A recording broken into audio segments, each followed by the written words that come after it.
Howdy guys, Bookula here. Today I'm bringing you another 2 book reviews. I mean, I got caught up on book reviews and then I got behind again. So I'm ploughing out 2 in this video in the vain hope that I can catch up. I haven't been reading much, so that should be quite easy. But let's set 1.5 minutes on the timer and then we can try and summarise the plot and tell you what I thought of these books that I read ages ago and have no idea what they're about. So let's go. So the first book I want to tell you about today is Adam Nevill's House of Small Shadows. This is a book that I received from a book subscription service, so it wasn't one that I chose myself. But I realised that I had read another book by Adam Nevill. I think it was called The Ritual, and it proper freaked me out, so I was expecting to be scared. I find this book really hard to describe. Somebody asked me what it was about, and I said, oh, this woman goes to this house, and then there's creepy things are happening, but then nothing's really happening. It was really, really hard to describe. So it reminded me a lot, it had a lot going on, like a bit Daphne du Maurier in Rebecca.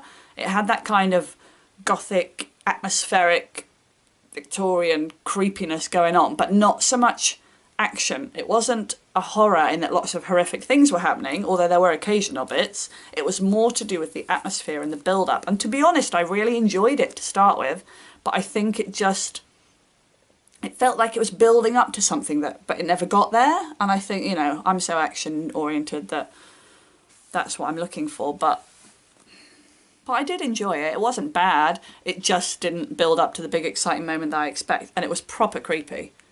When I did read it quite quickly, particularly the start, because I just found it so creepy that I was so intrigued and wanted to keep reading, wanted to find out what was going to happen. I think I just felt a bit let down because it didn't end in the place that I expected it to end in. Oh gosh, how do you stop it? Done it. So that is House of Small Shadows by Adam Nevill. I'm going to reset the timer and tell you about another book.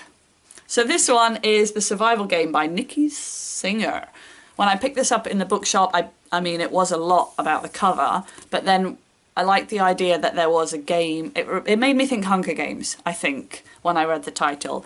And it's absolutely nothing like the Hunger Games. It's kind of set in this dystopian future where I think the world, global warming and stuff has gone terrible, and so people are trying to get back into the northern countries, and this girl is travelling back to try and get back to where her grandma lives.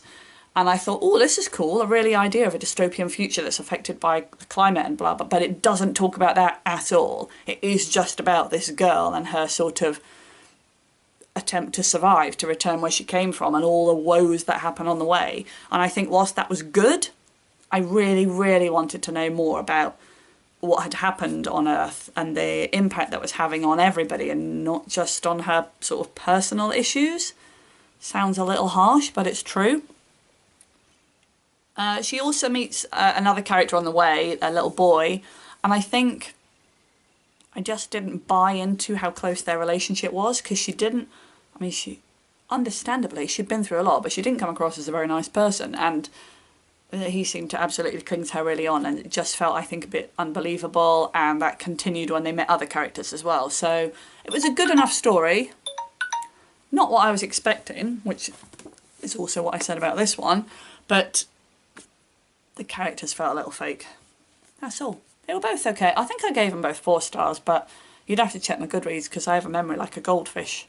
Do goldfish even have bad memories? I don't even know. If you've read either of these books, then let me know. Oh gosh. If you know a dystopian book that actually really goes into the dystopian future rather than focusing on something else, that actually really world builds the dystopia, I would love to know, because that is something I really, really enjoy. If you've read any, let me know, blah, blah, blah, blah. Thanks for watching, guys, and I will see you next time. Bye-bye.